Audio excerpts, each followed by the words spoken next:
If you have your Bibles tonight, turn to John chapter 20. We're going to look at, let's see here. It's page 575, or 557. Hey! Music just kind of starts. Music starts. That's what happened.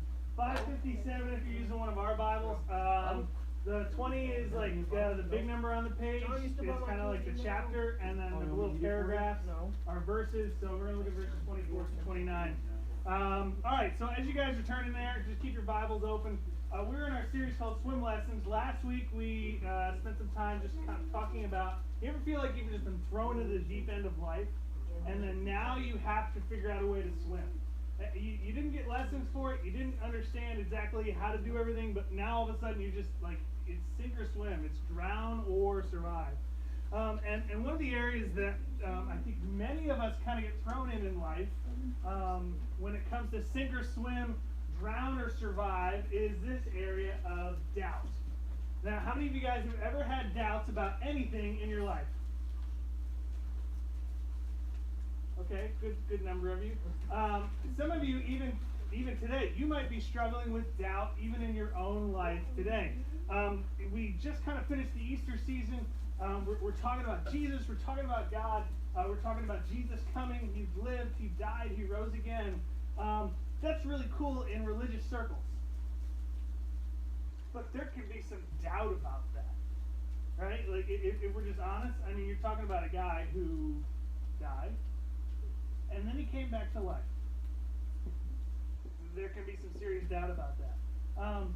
There can be some serious doubt about even a relationship with God and what that would even look like. There can be doubt about, like, is there even a God, and can I even turn to Him? And I want to talk about this area of doubt, but talk about it in, like, how on earth do we start to not only deal with doubt, but deal with, I don't know, different beliefs that we have, because doubt it's a feeling. It's an action that we do, like I'm choosing not to believe something, or I don't know whether I should believe something, but it's even down to a belief at times. I want to tell you a story about a family member of mine. They had something happen in their life. They had a pet bird die, and I can remember talking to this family member. When the pet bird died, they prayed and asked God to heal the bird, right, before the bird died. And guess what God did?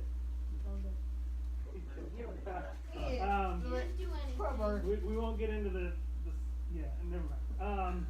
But here's the thing. In that moment, God had kind of failed my family member.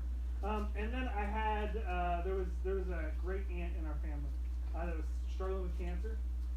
And maybe that's something that you guys have dealt with, where a close relative or maybe even a distant relative, they're dealing with a disease or just something terrible. And this family member prayed and asked God to heal that family member. And guess what happened? They died. That family member passed away. And so those were two massive events in this family member's life. And there was other things that happened, but you guys have all had different things happen to you, right? And there have been events in your life, and it hasn't all just been like, this is awesome. Like, my life is great. Everything that happens, like every single thing that happens, I showed up to school, and there's a person there with like, hey, how you doing? Here's a bag of candy just for your day. And my teachers are like, don't worry about that homework assignment. I want to give you candy too. And like all of a sudden, you get all the candy in the world you want, but then you don't get out of shape. Like you got like all the energy in the world. Like it's just perfect. Does that happen to anybody here? Just you.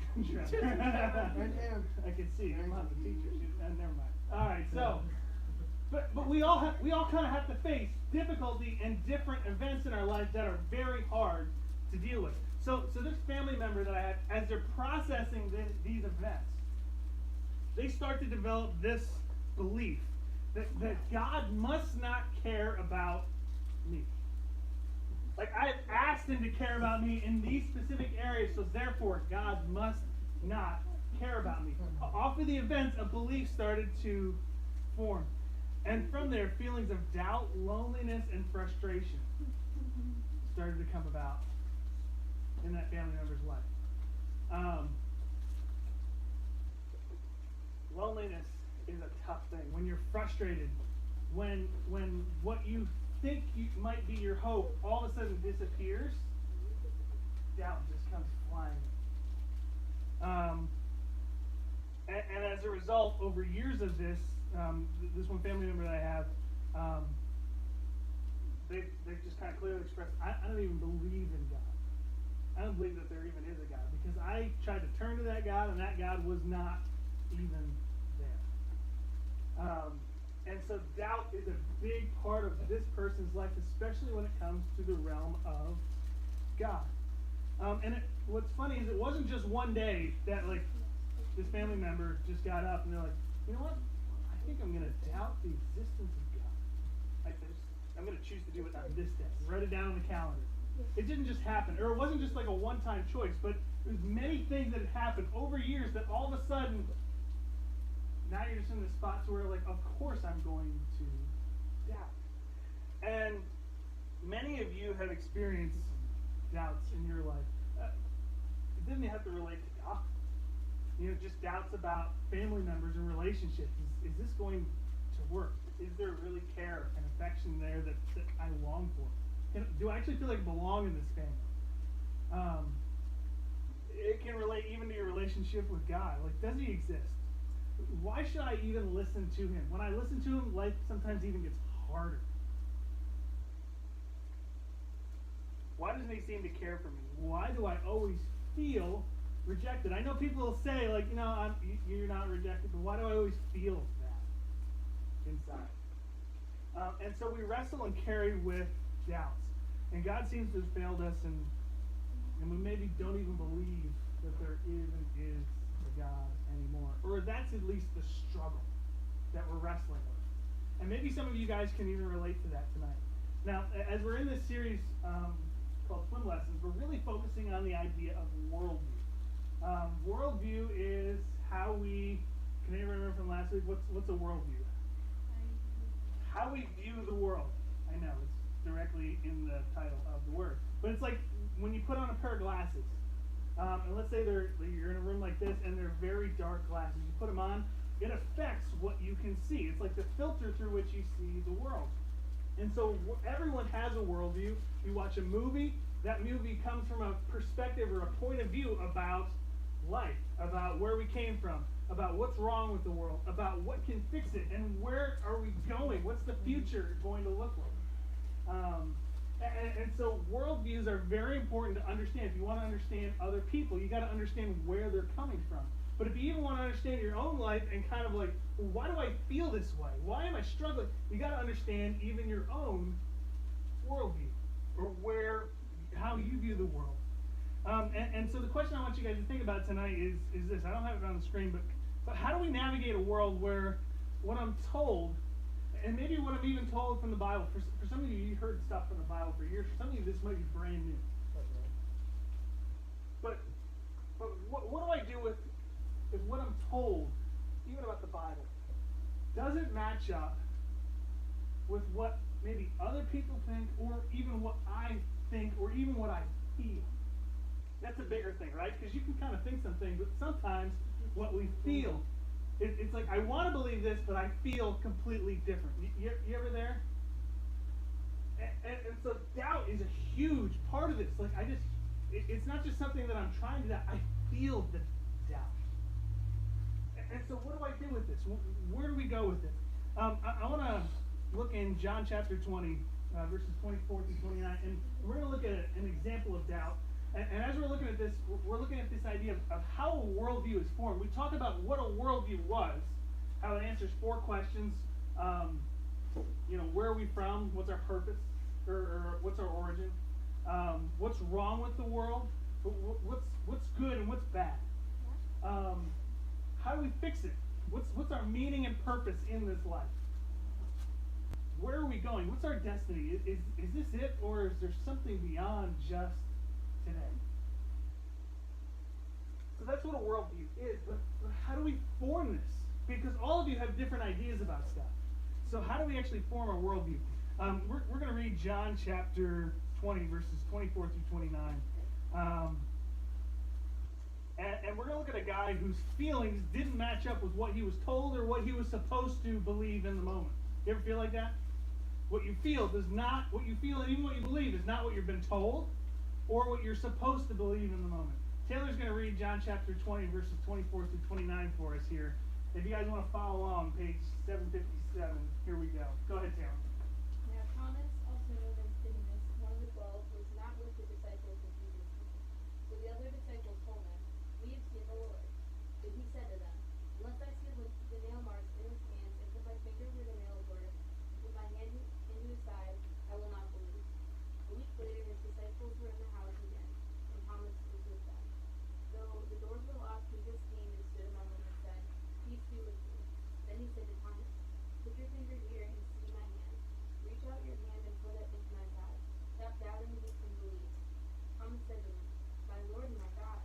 Then Jesus told him, "Because you have seen me, you have believed. Blessed are those who have not seen and have yet believed." All right, so here's the story of Thomas. He's one of the followers of Jesus. He's been with Jesus for 3 years, 3.5 years, following Jesus around. Jesus has told him and the other followers, hey, listen, I'm going to go, I'm going to be crucified, and then I'm going to die, and then I'm going to rise from the dead. He told them this probably 10, 15 times.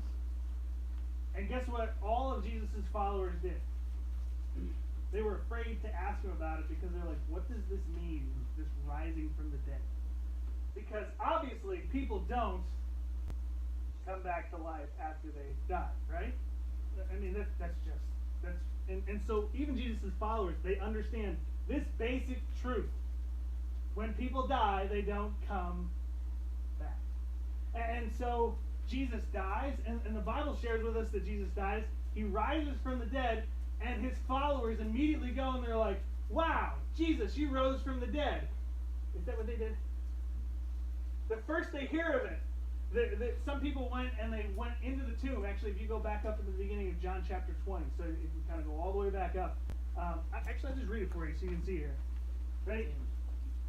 John chapter 20, verse 1. Early on the first day of the week, while it was still dark, Mary Magdalene, which is important that they mention her name, because guess who's still alive when this is written? Mary Magdalene. So, as this story goes out, guess who you can talk to find out whether this is true or not? Mary. All right, so Mary Magdalene went to the tomb and saw that the stone had been rolled from the entrance. All right, so she shows up and the stone's rolled away.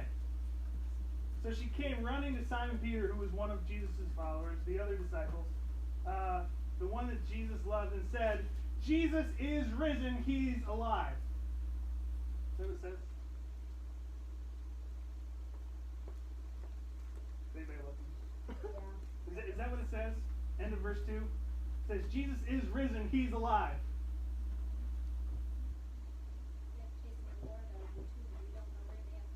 Wait, hold on.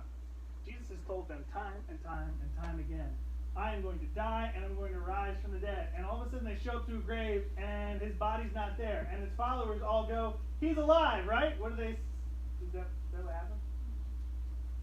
No, they're like, his tomb is empty, somebody has taken his body. Now, is that the most logical response? Yes, it is. What? Which logic? Their actual logic, or they should have known that he was risen from? If somebody comes up to you and says, listen, I'm going to rise from the dead, and then you show up to their grave, and then their grave is empty, is your first thought, rose from the dead, somebody stole him, or oh my goodness, there's a zombie on the loose? It's probably 2 or 3, right? Maybe 1 if you come from a religious background, but even still you're kind of like, but people don't rise from the dead. And here's the thing, it's almost embarrassing that this is in the Bible, because if this is just a religious book talking about a religious fairy tale, you're trying to pump all this up. You're like, guess what? We knew.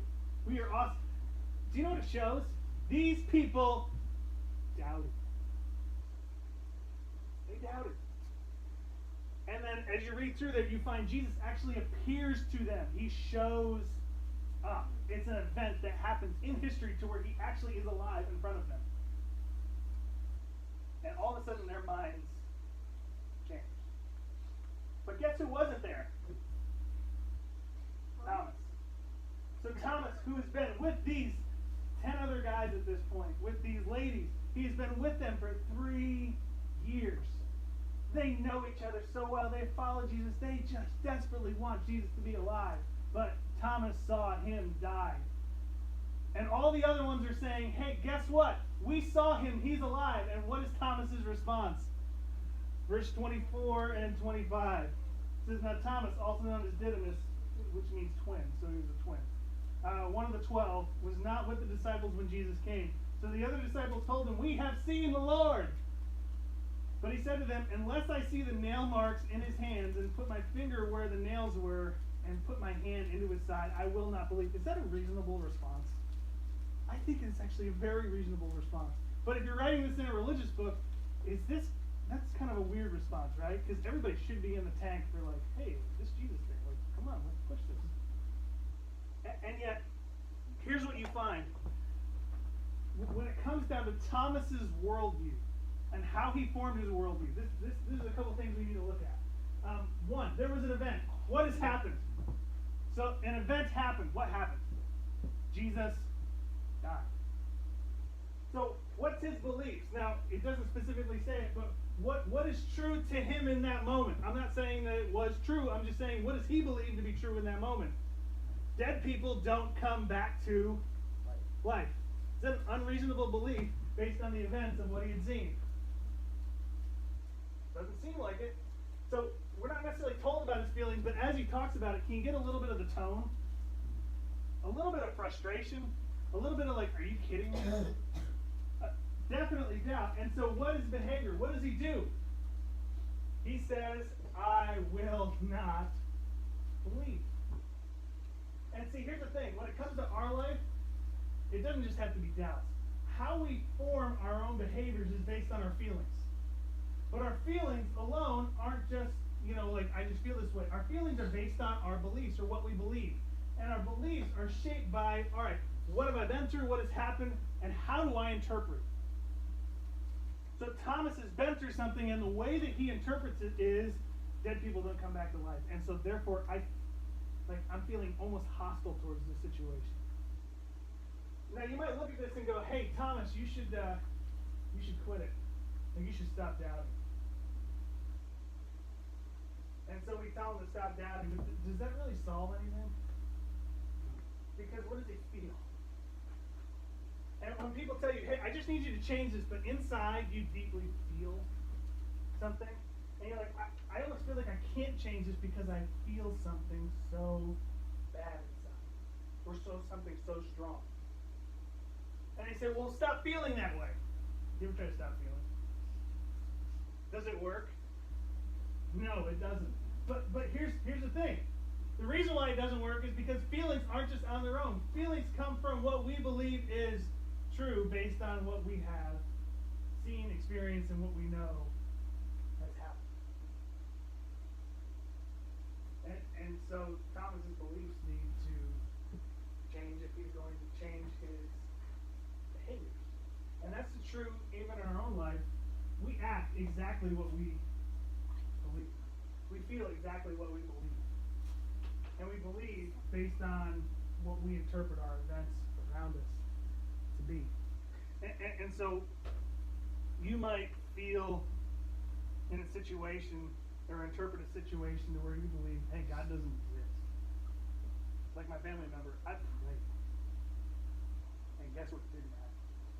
So therefore I believe God doesn't care. And the more you start to believe that, guess what you start to feel? You start to feel this feeling of doubt and loneliness, of insecurity, and lack of comfort with God. So where you just get to the point where you're like, I don't believe at all. But look what happened. Verse 26. I'll finish up quick with this. A week later, his disciples were in the house again, and Thomas was with them. This is a week later. So Thomas has been dealing with them this whole week. It doesn't say what the conversation was, but I can just imagine, like, we saw him. Like, stop it. You did not see him. It says, though the doors were locked, Jesus came and stood among them and said, "Peace be with you." Now, if Jesus is God, I just kind of want to run back to the consistency of the story here. If Jesus is God, should he have the power then to come back to life? If he's the author of life, should he have that power? Yeah. Should he have the power to be able to, I'm just going to appear in the room? Like, I'll just say this. If you believe in a God and he can't actually have the power to just show up somewhere, is he really that strong? Is he really that powerful? And so Jesus is consistently showing, all right, like, if I'm God, let me show you what God's actually like. It says, "Peace be with you." And then he said to Thomas, he goes right over to Thomas, the one who's struggling, and reasonably so. Like, as we're looking at this stuff, is Thomas an idiot? We're just like, stupid Thomas. Or would all of us be like, you're all idiots. I don't understand why you believe this guy is alive. I saw him die. And then he said to Thomas, "Put your finger here in my side. Reach out your hand and put it into my side. Stop doubting and believe." See, Jesus tells him to stop doubting, but what does he do? He changes the event. He changes what happens in Thomas's life. He doesn't just say, "Hey, stop. Voice in the sky." Or I wrote it in mail and sent it in letter. You're like, "Hey, I'm alive." You're like, "Good as well." Verse 28, Thomas said to him, "My Lord and my God." Yeah, that's probably the appropriate response. If somebody just shows up in the middle of the room and says, "Hey, see this giant hole?" When in reality, you probably actually see his heart. See this giant hole in my side? Then Jesus told him, "Because you have seen me, you have believed. Blessed are those who have not seen me and yet have believed." See, we have this situation where a new event comes in. Jesus actually shows up and Thomas is able to touch him. And the beliefs change at that point. His thoughts, his values, his responses to it. It all changes in the moment because something new has happened. He believes in that moment dead people can become alive. And his feelings change. Instead of being frustrated, he turns to humbleness where he says, "You are my Lord and my God." And his actions change at that point to where he believes. I want to pull up one more verse or set of verses for you as we kind of close out. As we think about this. And if Christ, this is Paul, another follower of Jesus, which, if you know much about Paul's story, he was not a follower of Jesus. He actually wanted to exterminate the followers of Jesus. And then he met Jesus. And it changed everything for him. So that if Christ, he says this, if Christ has not been raised, in other words, if Jesus hasn't actually died and then come back to life, your faith is futile. And you are still in your sins. Then those also who have fallen asleep in Christ are lost. Those who have died and said, "We believe this Jesus thing." Guess what? If Jesus hasn't risen from the dead, then they are all lost.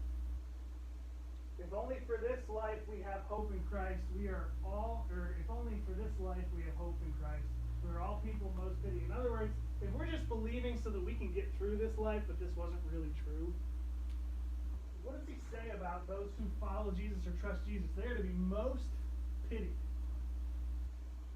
In other words, people on the outside should be like, "You stupid poor people." But Christ has indeed been raised from the dead. That's what we celebrate on Easter. See, here's the point that I want to wrap up with. What I believe about what happens to me affects what I feel and do. What I actually believe about what happens to me affects what I feel and do. Now let me run this scenario through you with who Jesus is. Jesus wasn't afraid of our doubts, and he wanted us to see an event can actually change things and bring your doubts in a place where you can actually bring them to him. Instead of just having those doubts and dealing with those doubts, he wants you to bring it to him. And so, if Jesus actually did rise from the dead, let's think about this situation that I shared at the beginning with my family member. So the event happens. The bird dies, the family member dies, even after praying. But here's the thing, if Jesus did rise from the dead, that belief on God must not care. Well, that must not be true, because if Jesus did rise from the dead to forgive sins and to give us his life, then God actually does care. And even if he didn't answer it the way that I wanted him to, that event that happened tells me, all right, I need to think of this differently, because I think that God does not care about me, but in reality, he actually does, and that he did something in real life, in an event, here on earth, to show me that. And so while I might start to think this, I need to actually turn my mind and say, well, no, that can't be true, because this actually happened. And then the feelings of sadness, they move back towards hope. That even in the loss, I can actually have hope, because God has a plan and a purpose. And so therefore, I believe in God, and that even in this event that's horrible, he must have a purpose in it, because he's actually alive. When you're facing doubts,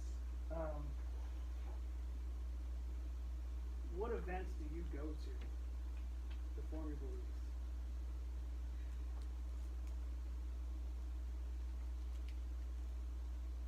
The single greatest event in human history is the resurrection of Jesus. If that's true, it changes everything. And if it's not true, it changes everything.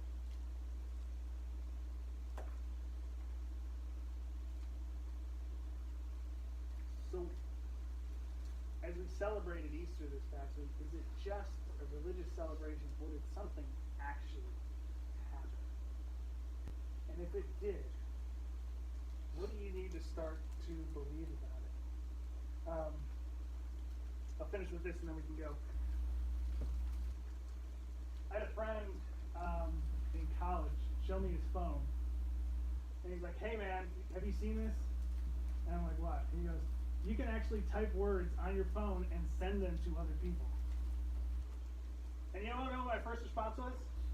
You're an idiot. Stop that. You don't do that. Why? Because I had never seen it. And he pulled out his little flip phone, John Player flip phone. It was almost exactly like John's. Alright? He's like, see, you hit the number 3 button 3 times to get to this letter. And you can actually start to do this. And as I started to see it, it changed my mind. But then he said this. He's like, this is so awesome to communicate with people on. And you know what I said to him? No way. Like, who? I was actually thinking in my head, who on earth would spend the time to type out letters to people when you could just call them on the phone? Who would do that? And he said, dude, you got to try. And so I took a step and I said, all right, I'm going to trust you on this. I've started to see some stuff. I don't know how it all works. I don't know if it all works, but I've started to see some stuff. So I'm going to trust you on this, and I'm going to take a step and I'm going to start to type some letters on my phone.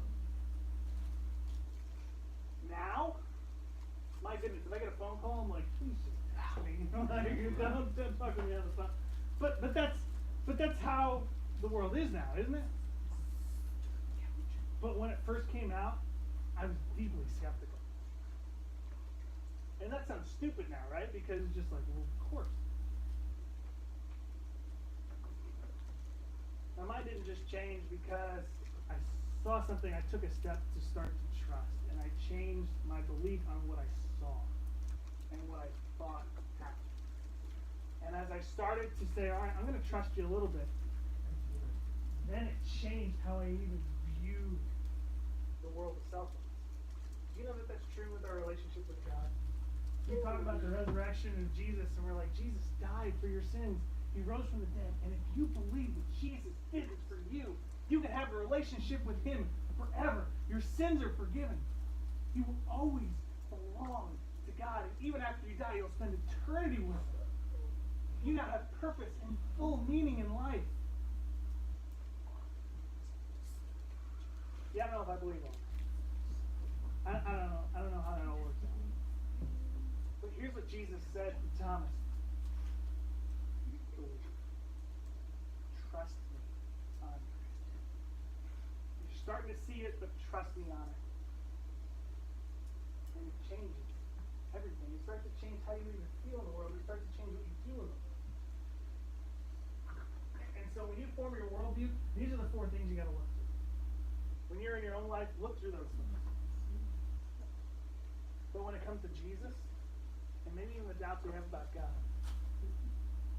ask yourself about the resurrection. Is it true? And if it is, what might I need to change in what I believe about God? We're going to split you guys off into your groups so you can go talk for a little bit, and then we'll see you next week here for game night. All right?